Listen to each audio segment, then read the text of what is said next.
Bonjour à tous et à toutes. Bienvenue donc Bonjour. à cette conférence importante de Mme Céline Béraud. J'aimerais donc vous remercier d'être là. Cette conférence est rendue possible grâce à la série de conférences sur le droit et la pensée des penseurs critiques et religion de Laurie Beeman et également par le Centre de protection sur les mineurs de l'Université Saint-Paul. Et tout de suite, donc, j'aimerais et j'appelle Mme Desmazures ou sa représentante, Mme Wolf, par exemple, à prendre la parole pour présenter le centre. L'honneur, Éric, je m'appelle Aline Diarra, je suis l'administratrice du centre. Donc, j'aimerais tout d'abord vous remercier à tous pour l'invitation et surtout pour la collaboration. Donc, je suis l'administratrice du Centre de protection des mineurs et des personnes vulnérables de l'Université Saint-Paul. Nous sommes très, très, très heureux d'être ici et de participer à cette conférence sur le livre de Céline Béraud qui traite d'un sujet qui nous tient énormément à cœur. Donc, juste pour vous donner un peu plus d'informations sur le centre, il a été fondé en 2019. Le centre a pour mission de contribuer à éliminer la menace et le traumatisme des abus sexuels dans la société et l'Église à travers une approche interdisciplinaire et internationale, notamment à travers notre soutien aux initiatives similaires à la nôtre. Donc, le centre se concentre sur 5 objectifs pour contribuer à la protection des mineurs et des personnes vulnérables. Et donc, je vais tout d'abord commencer par vous donner un petit aperçu des 5 axes sur lesquels nous nous concentrons.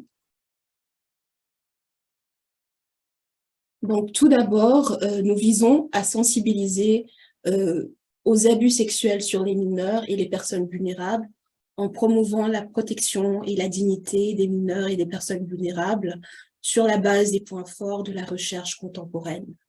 Ensuite, nous veillons à promouvoir la guérison des victimes et des survivants et survivantes afin de les accompagner dans leur processus de guérison. Troisièmement, nous contribuons à prévenir ainsi qu'à établir et à maintenir des environnements sûrs. Quatrièmement, faire progresser la recherche interdisciplinaire et la réflexion théologique sur la protection des mineurs et des personnes vulnérables fait également partie du travail que nous faisons. Et pour finir, nous tentons de promouvoir la réconciliation. Donc, nous encourageons tous ceux et celles qui partagent notre passion à soutenir le centre pour assurer la réussite et aussi la durabilité de cette initiative. Et pour ceux qui sont intéressés, qui veulent obtenir plus de renseignements sur le centre, nous vous invitons à visiter notre page web sur le site de l'Université Saint-Paul. Vous pouvez aussi nous contacter par courriel cpcs@usaintpaul.ca et si vous voulez, vous pouvez aussi nous suivre sur les réseaux sociaux, sur notre page Facebook. Un grand merci à tous et j'espère que vous allez aimer cette conférence. Merci beaucoup pour cette présentation très éloquente de votre centre. Sachez que le Collège des chaires de recherche sur le monde francophone, dont je suis le directeur, est honoré de participer à cette conférence et de co-organiser cette conférence avec vous. J'ai tenté de joindre votre centre parce que la personne que je vais vous présenter travaille spécifiquement sur ces problématiques depuis plusieurs années maintenant. La personne, il s'agit de Céline Béraud, qui est ma collègue et amie, qui a obtenu une chaire mobilité du Collège des chaires de recherche sur le monde francophone à l'Université d'Ottawa et qui sera à Ottawa pour 2 mois, justement pour travailler, qu'on puisse travailler ensemble sur ces problématiques. Un mot sur Mme Béraud. Mme Béraud est sociologue des religions. Elle est directrice d'études au Centre d'études en sciences sociales du religieux, le César, de l'École des hautes études en sciences sociales de Paris. Ses principaux thèmes de recherche portent sur les questions de genre et de sexualité dans le catholicisme, la religion dans les institutions publiques, la sociologie du catholicisme en France et en perspective comparée européenne, Belgique, Espagne, Italie, Portugal et aussi le Québec et le Canada. Et enfin, la sociologie de l'autorité religieuse. Céline Béraud se distingue comme une sociologue des religions de plus en plus appréciée par plusieurs publics. Elle est une des personnes qui connaît le mieux, d'une certaine façon, à la fois les problématiques, les théories, les méthodes sociologiques et qui connaît également le terrain. Il a une connaissance fine de l'institution catholique et qui, donc, par ses écrits, éclaire de manière à la fois critique, mais également empirique, la réalité à l'étude. Elle a publié de nombreux livres, j'en nomme ici seulement deux, les deux derniers. Elle a eu, on pourrait presque dire, une COVID-19 très prolifique, puisqu'elle a écrit pendant ce temps 2 livres, Le catholicisme français à l'épreuve des scandales sexuels en 2021 aux éditions du Seuil, dont on va parler aujourd'hui, et La bataille du genre, du mariage pour tous à la PMA, aux éditions Fayard en 2021, dont on va parler dans une prochaine conférence qui sera annoncée et vous recevrez un courriel pour vous y inscrire. Ce sera en bimodalité également, comme c'est le cas aujourd'hui. Alors, je me tais et laisse la parole donc à ma collègue en la remerciant d'être avec nous et de parler de ces réalités si difficiles, notamment autour du catholicisme français et les suites du rapport Sauvé. Merci beaucoup. Alors, bonjour à toutes et à tous, et je vais commencer par remercier Martin Meunier de son invitation donc dans le cadre de la chaire mobilité francophone, et remercier aussi Laurie Bimen donc de la chaire diversité religieuse et changement social, et Caroline de Mazur, le centre de protection des mineurs et des personnes vulnérables de l'Université Saint-Paul, qui ont accepté de s'associer à cet événement avec le professeur Martin Meunier. Alors, je suis très heureuse et très honorée aussi de présenter ce livre dont il est question, et à vrai dire, de vous présenter une recherche qui va bien au-delà de ce livre, puisque le livre n'est finalement qu'un premier jalon dans une enquête de plus longue durée que j'ai commencé pour la rédaction de ce livre et que je poursuis encore aujourd'hui.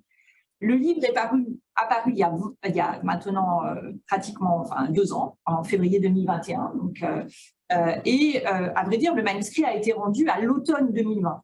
Donc, d'une certaine façon, il se situe dans un moment très particulier de cette séquence de l'éclatement des scandales sexuels dans le catholicisme français, qui est un peu le premier moment. Depuis, le rapport de la commission indépendante sur les abus sexuels dans l'Église, la SIAZ, dite aussi rapport Sauvé du nom de son président, a été rendu public en octobre 2021, et une série d'événements sur lesquels je vais présenter dans le dernier moment de mon exposé ont contribué à relancer le scandale. De manière liminaire, j'aimerais commencer par évoquer ce qui se trouve à l'origine de ce livre. C'est une espèce de conjonction de deux choses. D'abord, une commande éditoriale.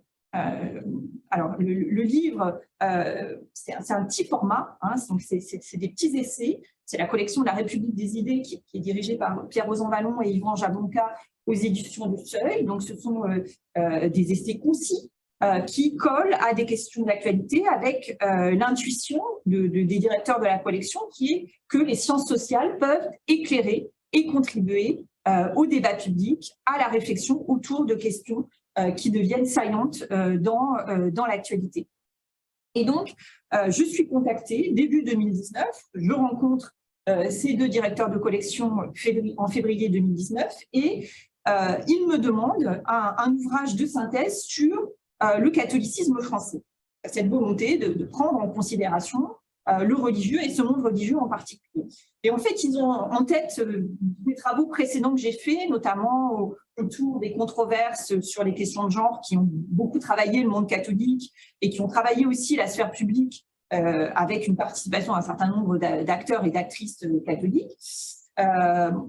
Pour moi, ce n'est pas vraiment ce que j'ai envie de faire. Et en fait, l'entrée, le fil va s'imposer en moi du fait d'une actualité qui va devenir absolument, qui est en train de devenir exactement au moment où je rencontre les directeurs de cette collection, une actualité incontournable dans le catholicisme français. Et d'une certaine façon, le terrain d'enquête va s'ouvrir à moi sans même que je l'ai prévu et sans même que ce soit moi qui l'ai initié. Ce qui est assez rare quand même, hein, quand on fait de l'enquête en sociologie, où d'habitude il faut trouver il faut entrer sur le terrain. Et là, le terrain s'ouvre à moi de manière inattendue. Je reçois un courriel d'un prêtre que je connais un peu, un prêtre du diocèse de Paris, qui est en fait curé dans une paroisse de l'Ouest parisien, une paroisse assez classique, hein, tout à fait assez typique de ce catholicisme de l'Ouest parisien. Et il m'écrit, il me dit « Chère Céline, vous qui êtes chercheuse, vous qui êtes sociologue, nous organisons à la demande du conseil pastoral de la paroisse une soirée d'échange autour des révélations qui sont en train de s'accumuler et qui suscitent une très, très grande émotion dans le catholicisme français en ce début 2019. Il me dit également, il n'y a pas de quoi se vanter, je cite ses propos, mais c'est important que nous puissions en discuter et vous êtes la bienvenue si vous souhaitez assister à cet événement. Bien sûr, je m'y rends aussi avec un peu d'appréhension, il faut l'avouer. Je n'avais jamais travaillé jusque-là sur la question des violences sexuelles et j'ai vu dans les semaines qui précèdent cette rencontre dans cette paroisse, j'ai vu le film de François Ozon, Grâce à Dieu, qui reprend l'affaire Prénat devenue affaire Barbarin, hein, et qui traite finalement de ce premier scandale ou de cette affaire qui va faire, dans le siège de laquelle le scandale va éclater en France. On est dans le diocèse de Lyon, hein, donc il y a un des diocèses importants dans le catholicisme français, qui est à la tête duquel se trouve le cardinal Barbarin. Et au milieu des années 2010, une association de victimes qui est fondée à cette occasion-là, La Parole Libérée, va dénoncer non seulement les faits commis par un prêtre du diocèse, Bernard Prénat, qui est incriminé pour des faits répétés d'agressions sexuelles sur les jeunes scouts qui lui étaient confiés. Et cette affaire va prendre une ampleur supplémentaire parce que ce qui est pointé, c'est le fait que non seulement le cardinal Barbarin, donc l'évêque du lieu, mais aussi ses prédécesseurs avaient été informés par ce prêtre lui-même, qui ne cachait pas les faits, avait été informé et n'avait finalement pas fait de signalement, n'avait pas agi, ne s'était pas tourné vers la justice pour qu'une enquête puisse être mise en œuvre. Et donc François Ozon, qui est un cinéaste français, va mettre en scène cette histoire qui relate à la fois la trajectoire de ces personnes victimes, la réponse, plutôt les non-réponses qui sont données par l'institution, et aussi les réactions des proches de ces personnes victimes. C'est un film que moi que j'ai trouvé vraiment intéressant, qui a été beaucoup vu par les catholiques en France, hein, qui a fait l'objet d'ailleurs de discussions hein, dans ces soirées débats du type de celles que j'ai observées moi en mars 2019, qui se multiplient un peu dans des paroisses, dans des mouvements d'église à ce moment-là. Le film est souvent évoqué. Et il y a un autre élément qui est beaucoup vu, beaucoup discuté, y compris par les catholiques, et qui va peser aussi, outre les révélations qui s'accumulent sur cette opinion catholique, qui va lui faire prendre conscience de l'ampleur et de la gravité des faits. C'est un documentaire, hein, un documentaire qui est diffusé début mars sur la chaîne de télévision d'Arte, documentaire d'Éric Quentin et Marie-Pierre Rimbaud, qui s'appelle « Religieuses abusées, l'autre scandale de l'Église » et qui montre que les violences sexuelles ne sont pas exercées uniquement sur des enfants, mais également à l'encontre de religieuses. Et là aussi, c'est un documentaire qui est beaucoup vu, beaucoup commenté. Donc, quand j'arrive dans cette paroisse, j'ai ce film et ce documentaire en tête. Et ce qui va se passer durant cette soirée, c'est notamment pour les personnes qui sont présentes, une occasion d'exprimer leur émotion, leur indignation par rapport aux faits qui sont alors révélés et auxquelles les médias donnent un écho important en France en ce début 2019, mais aussi toute une série de questions qui vont très vite surgir dans les échanges.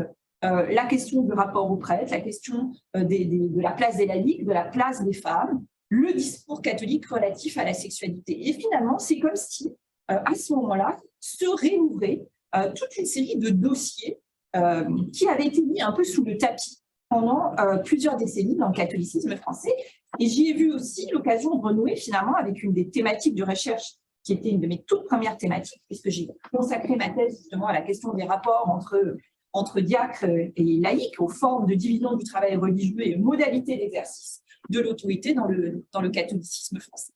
Et c'est comme ça finalement que j'entre sur le sujet en étant tout particulièrement focalisée et en orientant mon enquête, non pas tellement vers les violences sexuelles elles-mêmes, même si l'enquête telle qu'elle va se poursuivre va me conduire à rencontrer des personnes victimes et probablement être beaucoup plus à me saisir aussi de cette question sur laquelle je me sentais à l'époque assez peu outillée. En tous les cas, ce qui m'intéresse, ce qui attire mon attention à ce moment-là, c'est vraiment le scandale qui éclate fin 2018, début 2019, et la mobilisation qu'il va susciter. C'est vraiment le point de départ de la recherche. Alors, quelques mots maintenant sur le cadre théorique et sur l'enquête que j'ai menée. Le cadre théorique, c'est vraiment celui d'une sociologie du scandale. Qu'est-ce qui se passe à ce moment-là, fin 2018, début 2019, c'est que le scandale, qui n'avait pas encore éclaté en France, est en train d'éclater. Certes, ça ne voulait pas dire qu'il n'y avait pas eu de cas avant, bien évidemment que non. Et un certain nombre étaient déjà connus, et il y avait même eu une première vague de révélations avec des procès au tout début des années 2000 en France. Et c'était un moment où, effectivement, les évêques s'étaient mobilisés, avaient produit un premier document, avec un rôle très important joué par quelqu'un qui a eu vraiment un rôle de lanceuse d'alerte, Marie Jotil, qui est donc à la fois une théologienne et une femme médecin, et qui a été vraiment une des premières à se mobiliser sur cette question-là et à accompagner les évêques français sur ce dossier-là, qui est encore aujourd'hui extrêmement engagé, et qui d'ailleurs, fin 2018, début 2019, fait paraître un ouvrage une somme très conséquente sur cette question-là.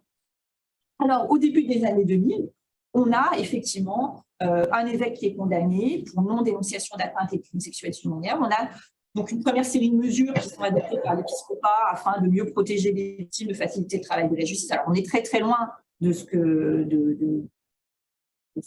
qui va se faire dans la séquence qui nous intéresse aujourd'hui, mais en tous les cas, il y a un premier moment, en tous les cas, de prise de conscience autour de ces affaires. Et c'est vrai que moi, j'ai relu des comptes rendus d'entretien que j'avais fait avec des prêtres, notamment avec des jeunes prêtres à l'époque, et je me suis rendu compte que cette question des affaires de pédocriminalité était déjà très présente dans leur tête, et que beaucoup évoquaient la suspicion un peu généralisée qui pesait sur eux. Et j'avais comme ça 2 ou 3 entretiens de prêtres parmi les plus jeunes qui me décrivaient comment est-ce qu'ils avaient mis en œuvre un certain nombre de stratégies pour éviter de se trouver seuls avec un enfant ou un ou une adolescente.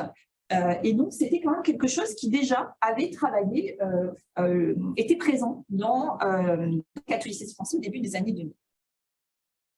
Mais pour autant, on en était encore à l'idée qu'il s'agissait de cas isolés. Cette fameuse expression de quelques brebis galeuses, de quelques cas psychiatriques.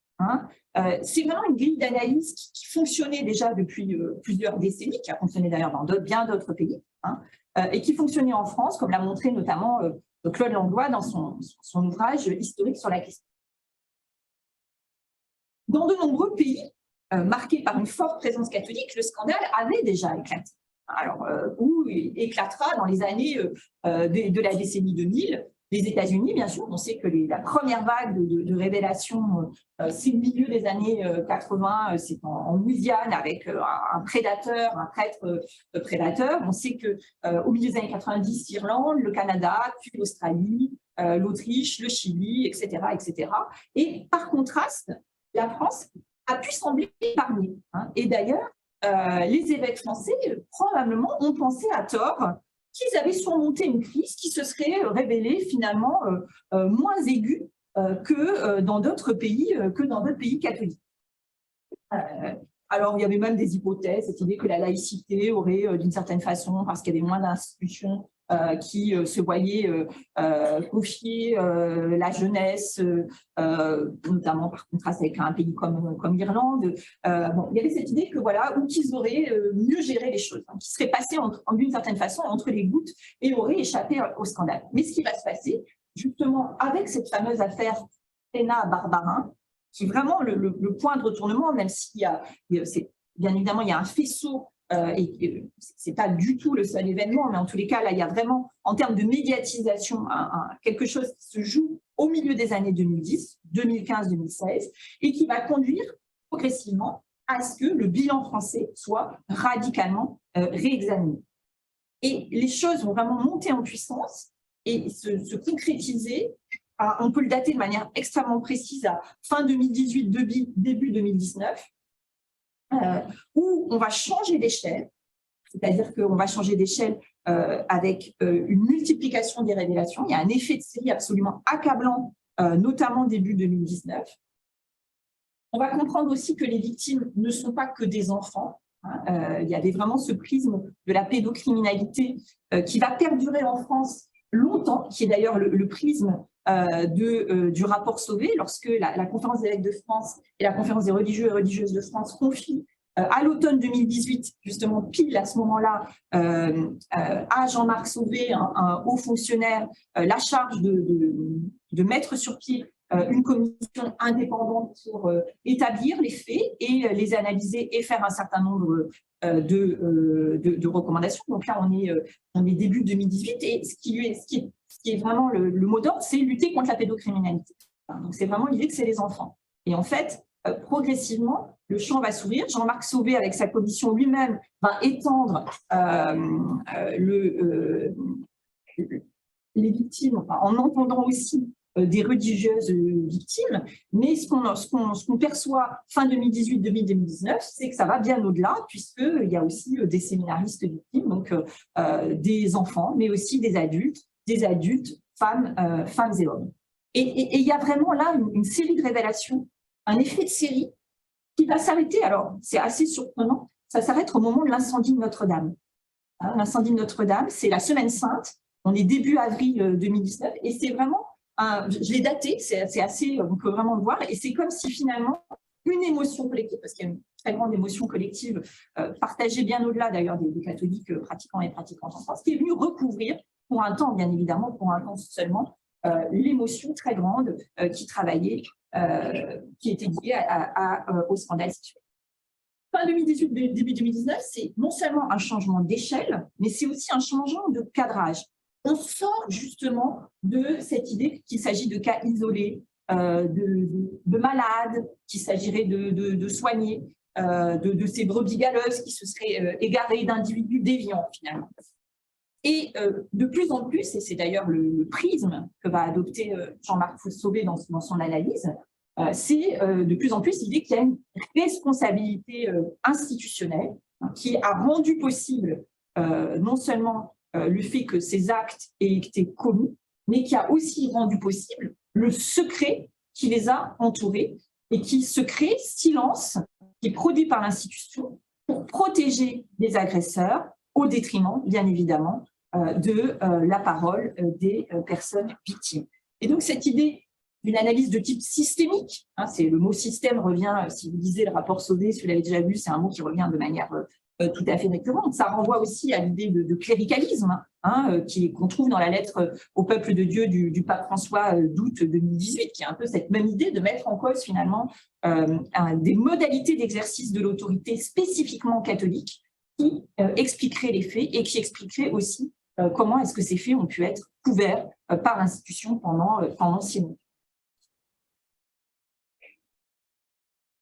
Donc, fin 2018, début 2019, c'est vraiment une émotion collective très grande qui saisit les catholiques dans leur ensemble émotion qui va être ensuite plusieurs fois réactivée, je vous le dirai tout à l'heure, notamment au moment où le rapport Sauvé est rendu, qui va là aussi, notamment parce que le rapport Sauvé est structuré autour de la parole des personnes victimes et qui donc là aussi va accentuer encore cette prise de conscience pour les personnes qui peut-être y résistaient encore dans le monde catholique et qui va permettre de comprendre l'ampleur aussi des violences commises. Et ça sera encore réactivé il y a quelques mois, il y a moins de 6 mois, à l'automne 2022, avec l'affaire Sentier, qui mettait en cause un évêque et qui là aussi va encore étendre le scandale.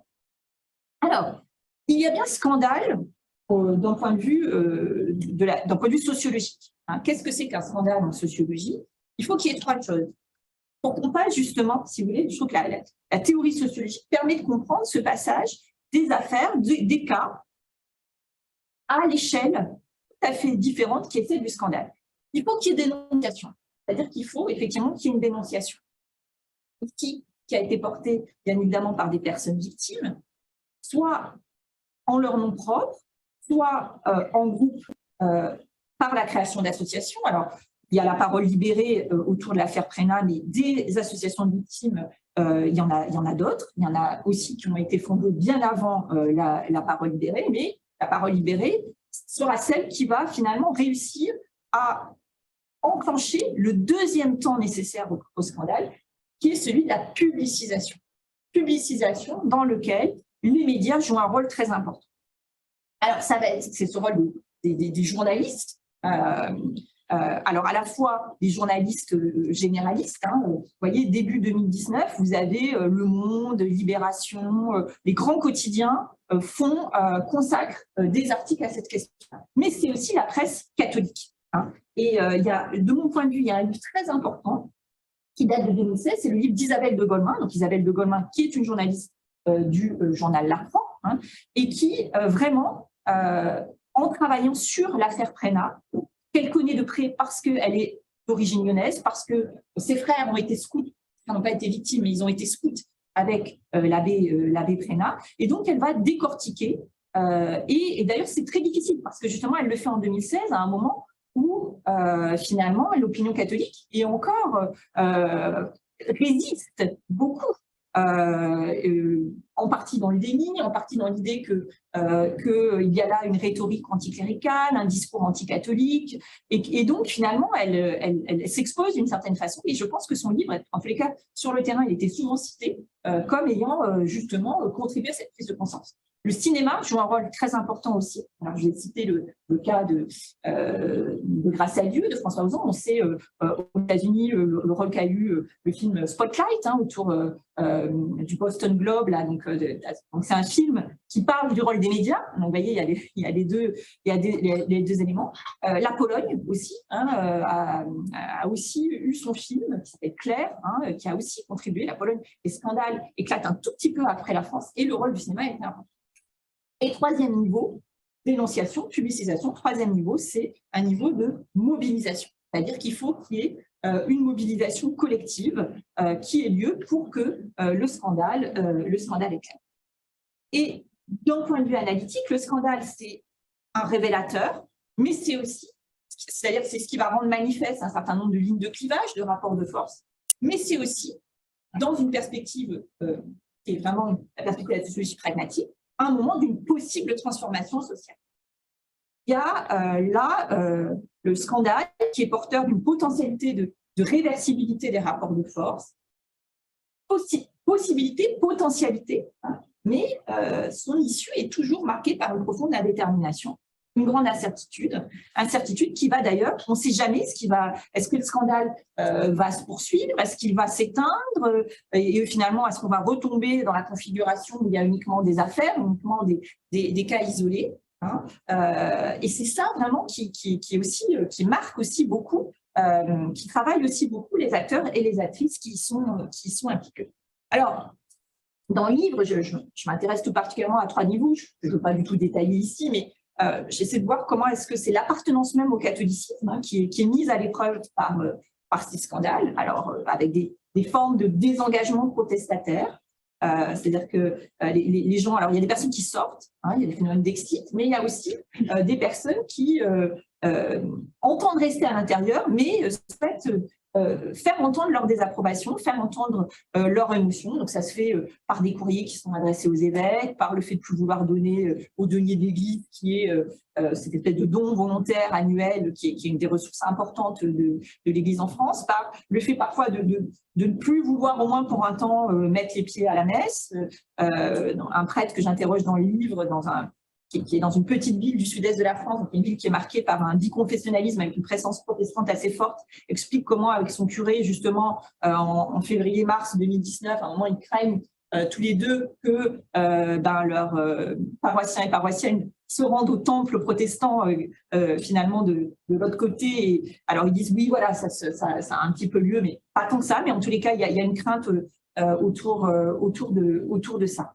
C'est aussi les figures qui exercent l'autorité qui sont mises à l'épreuve. Alors, ce qui est intéressant, c'est que c'est les prêtres, mais c'est aussi beaucoup les évêques. Hein, ça, c'est vraiment quelque chose de…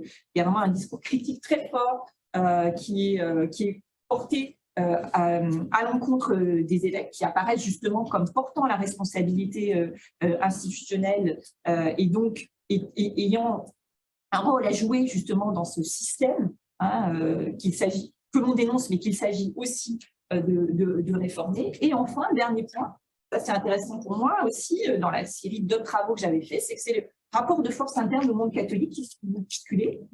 Un catholicisme français qui semblait complètement, dont le centre de gravité s'était déplacé vers le pôle le plus conservateur. On l'avait vu au moment notamment des mobilisations contre le mariage pour tous, hein, mais c'était un peu l'aboutissement de tout un processus qu'on peut dater des années 80-90, hein, où il y a ce glissement progressif vers le pôle le plus conservateur. Et ce que va produire le moment des scandales sexuels, c'est que ça va redonner à voir la pluralité interne de ce monde catholique. Et donc des catholiques qu'on n'entendait plus, dont la parole était devenue un peu inaudible, tout à coup reprennent autour de cette question-là, vont se ressaisir de la parole catholique. Et ce qui est très intéressant, c'est que c'est aussi tout un débat intra-catholique, un débat intra-ecclésial qui se trouve réanimé. Hein, ranimé alors qu'il était un peu gelé, tout à fait atone depuis plusieurs décennies en France, probablement depuis le moment de la crise catholique, hein, depuis la fin des années 70, le début des années 80. C'est une espèce d'effet inattendu, comme si tout à coup, un certain nombre de personnes étaient réveillées et osaient de nouveau prendre la parole et se saisir justement des questions qui touchent à l'exercice de l'autorité dans le catholicisme, questions qui sont soulevées par l'analyse justement de type systémique ou l'analyse en termes de responsabilité institutionnelle. Quelques mots maintenant sur le terrain, hein, sur mon enquête, puisque je suis sociologue et en tant que sociologue, je pratique l'enquête de terrain, et notamment l'enquête de type ethnographique. Il s'est agi pour moi d'essayer de saisir justement cette opinion catholique, cette opinion qui s'est exprimée, qui a exprimé son émotion, qui s'est mobilisée à plusieurs occasions. Pour cela, j'ai d'abord commencé effectivement, comme je vous l'ai dit, par le livre, hein, notamment par ces observations de type rencontre en paroisse, puis par des entretiens avec des personnes assez mobilisées sur ces questions-là, donc soit mobilisées sur la question de la prise en compte des personnes victimes, soit mobilisées sur la question connexe qui est celle de la dénonciation du cléricalisme, en faisant un certain nombre d'entretiens avec des personnes laïques, donc plusieurs femmes théologiennes qui s'expriment, qui prennent la parole de manière assez forte à ce moment-là, hein, fin 2018, début 2019, ainsi que des clercs engagés sur ces thématiques. Donc, l'enquête, je la poursuis au-delà du seul moment du livre, hein, je vais la poursuivre au moment de la réception du rapport Sauvé, où là aussi, il y a des rencontres qui sont organisées, où il y a une mobilisation qui se fait avec, par exemple, un rassemblement devant le siège de la conférence épiscopale début novembre 2021. Je vais aussi aller à la messe pour observer effectivement ce qui est dit, parce qu'il y a un certain nombre de textes, de prières qui sont proposés par la conférence épiscopale. Donc, essayer de comprendre d'abord, est-ce que ces prières sont relayées partout ou pas? Voilà. Et essayer de comprendre aussi comment est-ce que les communautés locales s'approprient ce rapport Sauvé, s'approprient ou non ces analyses, quel impact ça a aussi d'un point de vue liturgique, que ce soit au niveau de l'homélie du prêtre, de la prière universelle ou de textes qui peuvent être lus à la fin de la messe. Ça, je vais le faire au moment du rapport Sauvé, je vais le faire aussi à l'automne 2022, au moment de l'affaire Sentier. Je vais aussi observer des rencontres en paroisse dans le cadre du synode sur la synodalité, qui vraiment est un moment qui s'enchaîne avec le moment de l'immédiate réception du rapport Sauvé. Ça en est durant l'hiver 2021-2022. Je vais aussi observer en ligne des mobilisations sur les réseaux sociaux qui vont se constituer notamment dans le sillage de l'affaire Sentier et à un an avant dans celui lorsque le rapport Sauvé est rendu public. Et puis, finalement, je vais aussi poursuivre l'enquête de deux façons. La première façon, c'est en répondant aux invitations qui me sont faites de présenter cet ouvrage. Alors, je vais présenter un certain nombre d'associations, notamment des associations de victimes, m'ont sollicité pour venir échanger avec elles, et puisque j'ai répondu à chaque fois très, très volontiers. J'ai répondu aussi à quelques invitations dans les diocèses. Et c'est vrai, quand on écrit un livre, notamment qui colle à l'événement, c'est vraiment une expérience que moi, j'ai plusieurs fois faite sur des sujets très, très différents. C'est en tous les cas, à chaque fois, une occasion de poursuivre l'enquête. Et pour moi, ça a été une occasion de rencontre, notamment de rencontre avec les personnes victimes. Et ça a été vraiment pour moi l'occasion aussi d'élargir le champ de la perspective par rapport à celui du premier livre.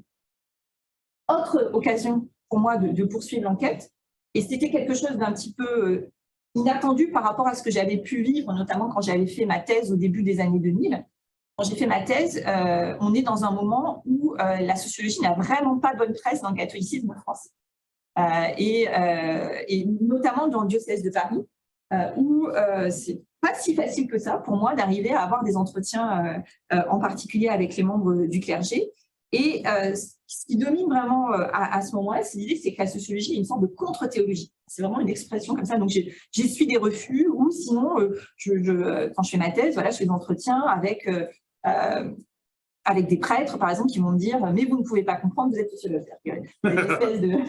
C'est-à-dire ils me reçoivent quand même, mais voilà, avec cette idée qu'il y aurait une incompréhension totale et que même, ontologique, on peut le dire, et que même finalement, il y aurait, la sociologie serait par nature hostile à la théologie, enfin voilà. Et c'est vraiment ce qu'on voit, enfin, ce que j'ai vécu moi, c'était pas du tout moi, ma petite personne de doctorante du début des années 2000, hein. C'est quelque chose qui était vraiment, qui était à l'encontre de la discipline, avec vraiment un raidissement qui d'ailleurs était une rupture par rapport à le fait qu'il y avait eu des relations très étroites dans l'histoire de la sociologie des religions en France entre sociologie et action pastorale, avec toute cette sociologie autour de la figure du chanoine Boulard et de Gabriel Lebras. C'est voilà, entre un ecclésiastique et un universitaire qui, main dans la main, avait fait des enquêtes, notamment des enquêtes de pratiques religieuses, avec toute cette cartographie que ça avait pu occasionner, et cette idée aussi du côté du monde catholique que finalement, la sociologie, les outils de compréhension de la sociologie pouvaient être utiles à une compréhension de la déchristianisation et des moyens pour y faire face. Bon. Tout ça, c'était vraiment justement dans ce contexte de durcissement du positionnement catholique sur un positionnement beaucoup plus identitaire, beaucoup plus conservateur. Il y avait vraiment cette idée que la sociologie, c'était quelque chose qui pouvait être hostile. Et ça se renverse complètement, pas totalement, mais en tous les cas, il y a vraiment un mouvement important avec la question des scandales sexuels. C'est-à-dire que, et on l'a vu par les demandes, bon, déjà le rapport Sauvé, c'est des collègues à moi, enfin un certain nombre de collègues, il y avait des personnes théologiennes, il y avait des psys, il y avait de multiples compétences, expertises, mais il y avait aussi des collègues sociologues, le collègue Philippe Portier et ma collègue Nathalie Bajos, qui avaient été sollicités pour justement investiguer, éclairer, quantifier, analyser les faits. Et ça, c'est pas du tout isolé. Et il y a toute une série de travaux. Vous avez sûrement vu là les travaux autour de l'Arche, la communauté de l'Arche, donc avec les frères Thomas et la figure de Jean Vanier. Voilà, l'Arche, à un moment, a besoin de faire un éclairage sur son passé, justement, pour pouvoir continuer, et s'adresse notamment à des personnes qui travaillent en sciences sociales. Donc moi, j'étais dans le comité scientifique, comme Caroline d'ailleurs, mais c'est une jeune collègue sociologue qui a travaillé, avec qui j'ai plusieurs fois échangé. Et là, il y avait vraiment une demande d'histoire et une demande de sociologie.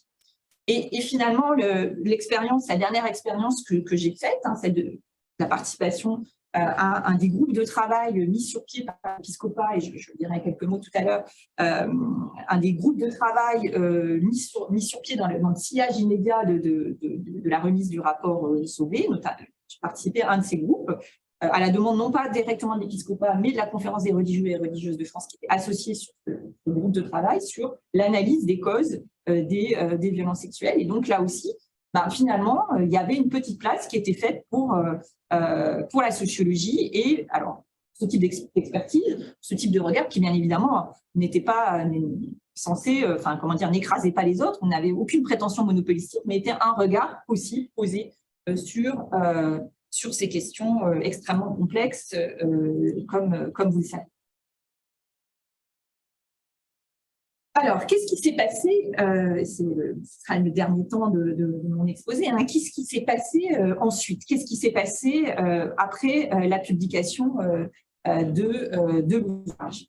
Alors, il y avait quelque chose de profondément marqué par l'incertitude. Et je dirais qu'aujourd'hui encore, on n'est pas complètement sorti de cette incertitude. Le scandale, l'issue du scandale, ça c'est vrai, tout type de scandale, n'est jamais joué d'avance. Le scandale se déploie dans le temps au gré d'opportunités et de contraintes. Il est porté par des protagonistes qui, en fonction de leur perception, de ces opportunités et de ces contraintes, peuvent soit continuer à se mobiliser, et donc là le scandale se déploie, soit faire défection, soit cesser de se mobiliser par loyauté. Ça, c'est des dispositifs assez classiques en sciences sociales, cette idée que soit on reste loyal à l'institution, soit on prend la parole, soit on quitte. Et cette incertitude, elle est renforcée aussi par la crise sanitaire, qui finalement vient s'emboîter dans la crise des scandales sexuels, et qui d'ailleurs elle-même a des effets considérables sur le catholicisme français, et qui va, la crise sanitaire, là aussi éclipser. Vous avez dit, il y a l'incendie de Notre-Dame qui a mis un terme à un moment de révélation, mais finalement, très vite, moins d'un an après, on est dans la crise sanitaire. Et là aussi, on a l'impression qu'un événement vient en chasser un autre. Et donc, c'est d'autres. Le catholicisme français est agité par toute une série de mobilisations pour le retour de la messe. Enfin, il y a d'autres choses qui viennent saturer d'une certaine façon l'espace catholique. Et d'ailleurs, ça retarde la remise du rapport Sauvé. Donc, on a comme ça un moment de suspension qui va durer pendant plusieurs mois. Alors, ce moment de suspension, il est achevé une première fois, en tous les cas, par la remise du rapport Sauvé à l'automne 2021. Donc, on a une remise publique qui est suivie par les médias, mais vraiment tous les médias en France. C'est-à-dire que c'est pas là, on n'est pas du tout juste dans une affaire qui serait une affaire purement catholique. Tous les médias font leur une, organisent des émissions, enfin sur ces questions-là. Le rapport Sauvé, plusieurs milliers de pages, donc qui est rendu à ses commanditaires, la Conférence épiscopale et la COREF. Il est structuré autour de la parole des victimes. 6500 témoignages ont été recueillis.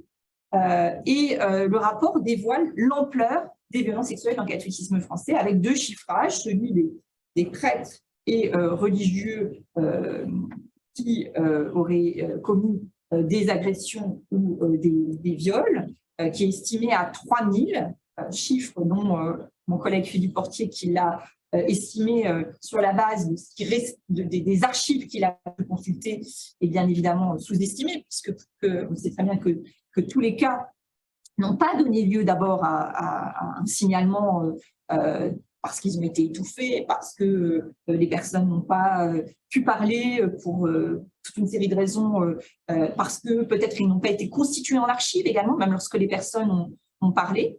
Donc, on a là quelque chose qui est tout à fait sous-estimé, mais qui est en tous les cas établi par le travail qui a été fait dans les archives du CESE. Et puis, il y a un autre chiffre qui est donné, celui qui est fait par une enquête quantitative par la démographe Nathalie Bajos, qui montre que la prévalence des violences sexuelles dans les structures ecclésiales est supérieure, 2 à 3 fois supérieure à ce qu'elle est dans d'autres instances de socialisation de la famille, d'autres instances de socialisation de la jeunesse, à l'exception de la famille. On sait que le premier lieu des violences sexuelles, c'est la famille. Ce que montre l'enquête, c'est que il y avait 2 à 3 fois plus de risques d'être exposé à une agression si on fréquentait un lieu d'église que si on fréquentait un club de sport, une colonie de vacances tout à fait laïque, etc. Et donc, ce que pointe Jean-Marc Sauvé, là, c'est vraiment une responsabilité de l'Église qui parle à la fois d'indifférence à l'égard des victimes, qui a perduré pendant des décennies et des décennies, et une couverture institutionnelle dont ont bénéficié les auteurs de ces violences. Et Jean-Marc Sauvé en appelle à des mesures fortes. Il en appelle à des réparations en reconnaissant le statut de victime aux personnes pour lesquelles les faits sont prescrits et en indemnisant les victimes auprès desquelles l'Église, nous dit-il, a contracté une dette. Et Jean-Marc Sauvé en appelle aussi, il y a l'analyse, il y a la quantification, il y a l'analyse et il y a les recommandations. Et dans ces recommandations, outre la question des réparations, il en appelle aussi à une réforme du droit de l'Église sur les points suivants: pouvoir de l'évêque en son diocèse, place des victimes dans les procès canoniques, la confession ou encore morale sexuelle. Et donc, on est là dans un moment à l'automne 2021 où on peut s'interroger sur finalement ce que va produire ce rapport de la SIAZ. Est-ce que ça va relancer le scandale ou est-ce qu'au contraire, ça va permettre de le clore et donc de tourner la page? Et on voit très bien qu'il y a un certain nombre d'évêques qui espèrent que justement la remise du rapport soit le point final de la séquence. Alors, les choses, bien évidemment, mais puisque ça va être au contraire le point de départ d'une nouvelle mobilisation en faveur de réformes structurelles.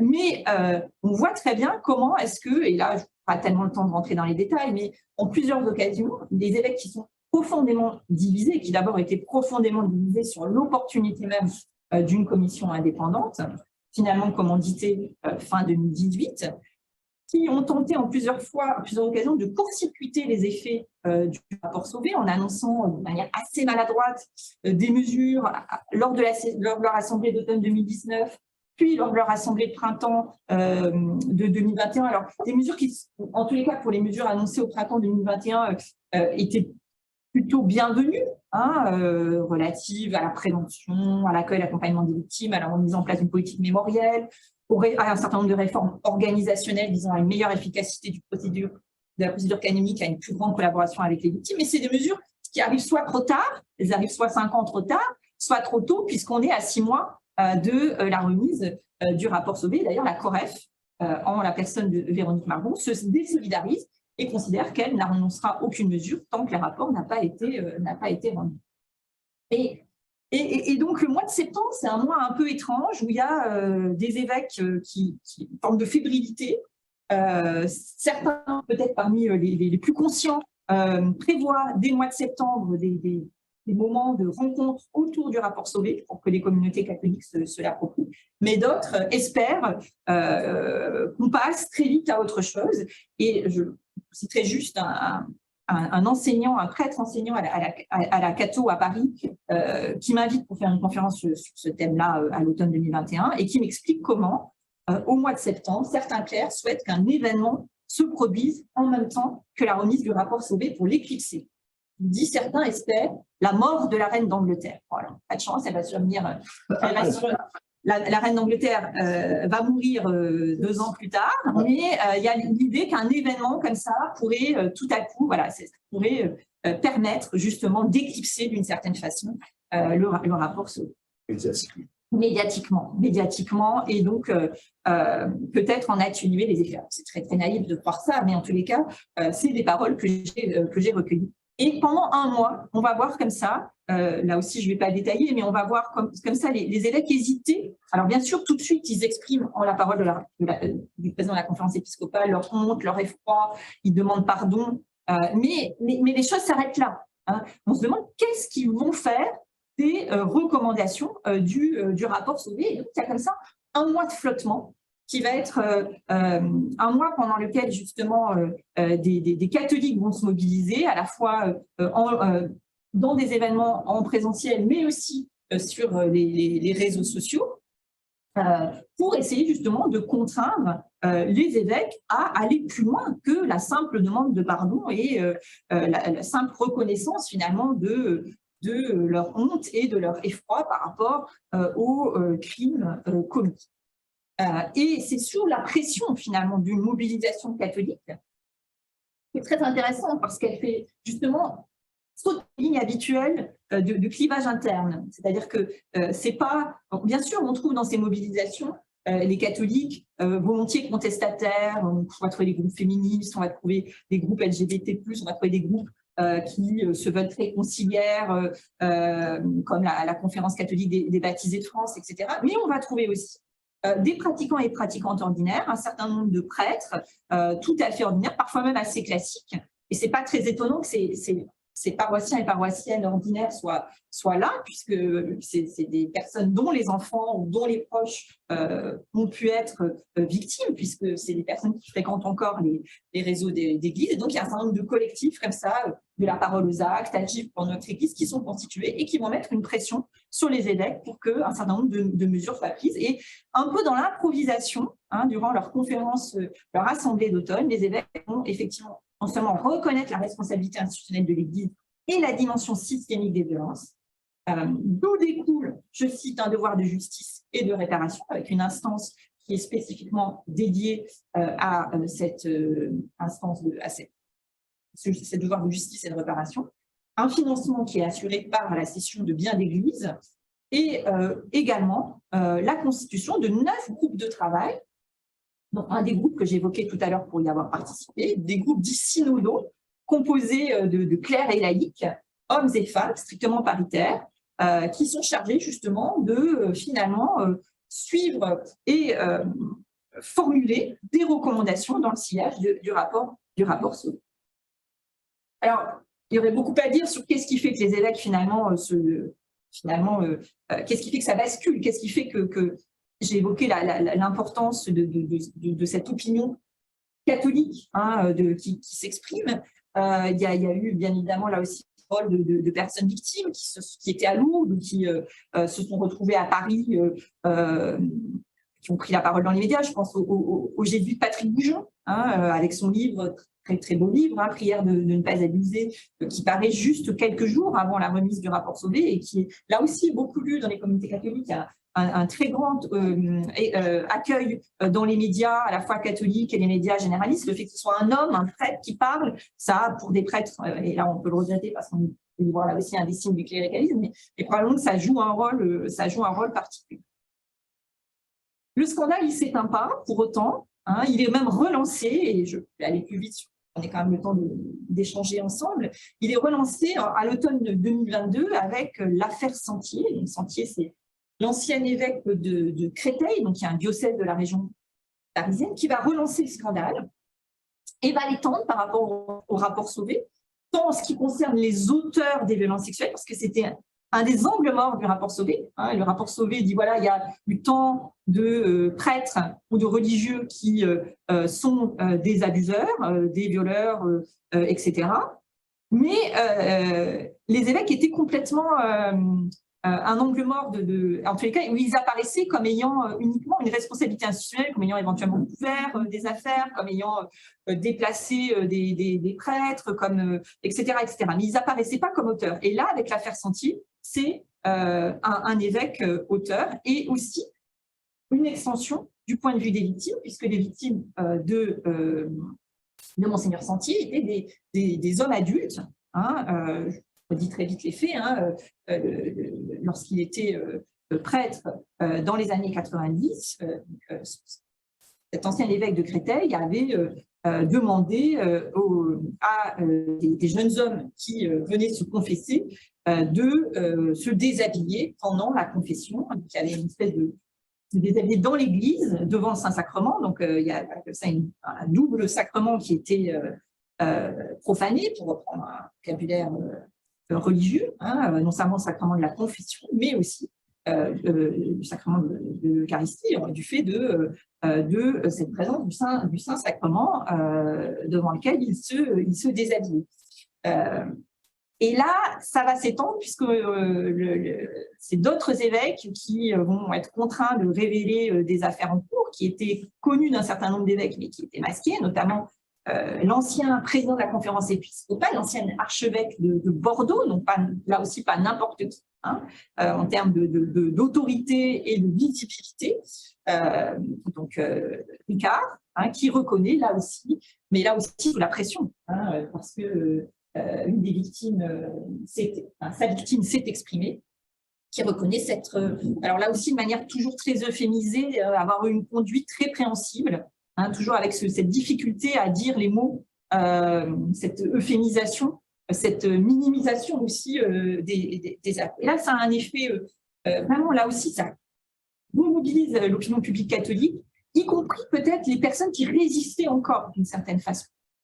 Pourquoi? Parce que non seulement c'est des évêques, hein, mais aussi parce que finalement, au moment même où l'épiscopat s'était engagé à davantage de transparence, ils ont couvert cette affaire Sentier. Pourquoi? Parce que Sentier venait d'être condamné par Rome, hein, et qu'il est condamné, la sentence est prononcée quasiment de manière concomitante avec la remise du rapport de Sauvé, hein, et que malgré tout, les évêques n'ont rien dit. Et notamment un des adjoints du président de la conférence épiscopale, le Blanchet, l'actuel évêque de Créteil, a finalement couvert Sentier en laissant entendre, comme Sentier l'avait fait lui-même, qu'il était malade, qu'il avait eu un Covid long et que c'est pour ça qu'il devait quitter sa charge d'évêque, et qui non seulement l'a invité, enfin l'a laissé être là à sa propre messe d'intronisation, mais elle a aussi laissé participer à la messe chrismale, et donc voilà, a couvert, et ce qui là aussi finalement a de nouveau suscité une très grande émotion, avec une mobilisation sur les réseaux sociaux, avec un hashtag « Sortons les poubelles », qui a été porté avec là aussi des mobilisations devant des églises, mais aussi des mobilisations en ligne, et cette impression très douloureuse finalement, que, notamment bien sûr pour les personnes victimes, que rien ne change, et que finalement cet épiscopat qui semblait avoir pris conscience, qui semblait s'être engagé à davantage de transparence, eh bien, était pris comme ayant menti. Et d'ailleurs, le président de la conférence épiscopale lui-même va reconnaître un mensonge. Il y a une sorte Pour autant, il n'y a pas de démission, hein, il n'y a pas de… Voilà, il y a en tous les cas, là, de nouveau, un choc important dans le catholicisme français. Donc, vous voyez, cette opinion publique, elle a été fortement travaillée. Elle dépasse les clivages habituels. Alors, bien sûr, tout le monde n'a pas validé le rapport Sauvé, hein. Il y a eu même une contestation qui a été faite du chiffrage des victimes par des personnes qui se présentent comme des intellectuels catholiques qui appartenaient à cette académie catholique, et qui, fin novembre 2021, ont critiqué, alors de manière assez peu informée d'ailleurs, hein, si vous lisez, les documents sont en ligne, vous pouvez les lire, le travail quantitatif de la SIAZ. Alors, ils ont eu peu d'écho en France, parce que justement, l'émotion était beaucoup trop forte, mais ils ont été quand même relayés à Rome, hein, et donc ça probablement nuit d'une certaine façon par en haut, d'une certaine façon, pas par en bas, pas dans les communautés, auprès des laïcs ou des clercs, mais par en haut, par Rome, ça nuit à la réception à Rome du rapport Sauvé. Et sur le terrain, je dois dire que justement, dans l'enquête que moi j'ai menée dans ce catholicisme un peu ordinaire, j'ai senti de l'indignation, des gens concernés, mais j'ai aussi vu parfois une volonté qu'on retrouve d'ailleurs chez les évêques de tourner la page au plus vite. Hein. J'ai entendu dans le cadre d'un débat que j'observais, on n'en parlera plus dans 3 mois, en octobre 2021. Cette idée que, voilà, que de toute façon, voilà, on va passer à autre chose. Une sorte de méthode Coué un peu pour se persuader qu'on va passer à autre chose. Et puis aussi, qui était assez aussi, que j'ai vu assez prégnant, c'était chez un certain nombre de catholiques une sorte de déconnexion entre leur expérience locale, heureuse, et la réalité institutionnelle qui leur semblait beaucoup plus lointaine. Avec cette idée, finalement, que, et là je cite aussi un verbatim que j'ai recueilli sur le terrain, ici c'est bien, on n'a pas de problème, le curé est formidable.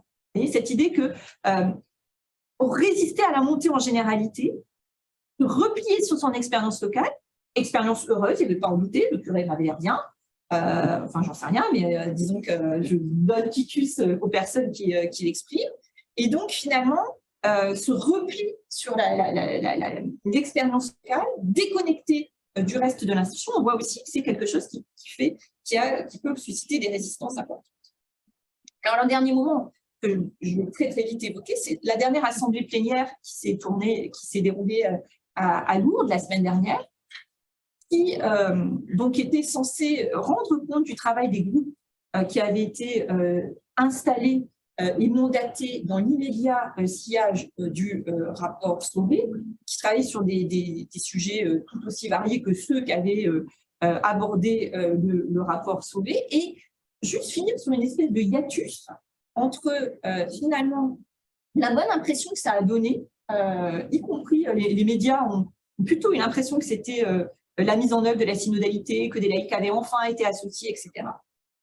Donc il y a une communication assez habile des évêques sur ce point, et une réception par les médias assez peu critique, hein, et de l'autre côté, pour l'avoir vécu de l'intérieur, finalement, un jeu qui s'est resserré, alors qu'au départ, il y avait une très grande liberté qui avait été donnée à ces groupes, un resserrement jusqu'à finalement des 60 propositions qui avaient été formulées par le groupe, les 3/4, 80% et même plus qui sont complètement balayés ou renvoyés au temps long, au changement de culture, ou alors aux conseils presbytéraux dans les diocèses, ou à la commission doctrinale des évêques.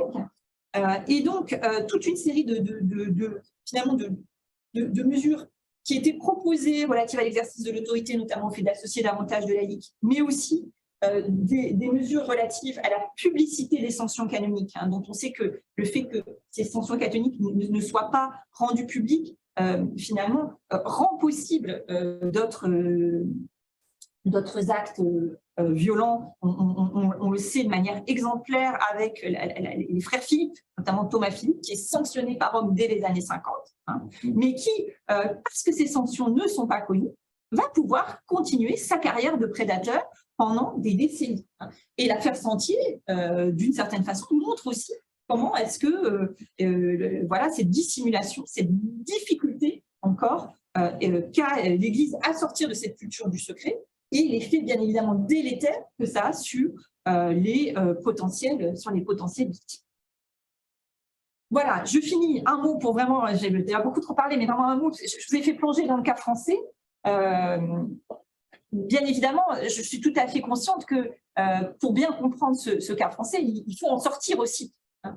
Et notamment, il y a des comparaisons à mener avec d'autres pays de tradition catholique majoritaire. J'ai eu l'occasion de présenter dans d'autres pays, notamment en Belgique et en Italie, deux configurations tout à fait différentes. Où en Belgique, il y a eu une commission qui a travaillé 10 ans avant la SIAZ. Et lorsque je présentais ces travaux à des collègues, ils étaient étonnés par la myopie française, myopie des évêques, myopie des catholiques français, mais aussi myopie des chercheurs et des chercheuses françaises qui finalement ne s'étaient pas intéressés à ce qui se passait à des configurations très proches, la Belgique par exemple, hein, et à l'inverse l'Italie, où pour le coup il n'y a pas de scandale, le scandale n'a pas éclaté pour l'instant, mais il y a des cas, hein, des dizaines de cas, et on est dans une configuration qui peut faire penser un peu à la France des années 2000. Comprendre aussi bien sûr que c'est un phénomène transnational, dont Rome est un échelon très important. Tout ça, enfin, il y a à la fois des résistances romaines, il y a aussi un rôle des impulsions qui sont données par Rome. Un certain nombre des solutions, des préconisations ne peuvent être décidées qu'à l'échelon romain. Et c'est d'ailleurs là ce qu'on travaille en ce moment, notamment avec Martin et avec un collègue italien qui s'appelle Giuseppe Giordano, où on prépare justement un volume pour essayer de comprendre quelles sont les circonstances dans lesquelles on passe des affaires ou des cas au scandale et de saisir aussi les effets du scandale en essayant vraiment de bien comprendre qu'il y a à la fois des histoires nationales, mais qu'il y a aussi des connexions, des réseaux internationaux. Voilà, je vous remercie de votre attention. Merci beaucoup. Merci beaucoup, Céline, pour cette conférence.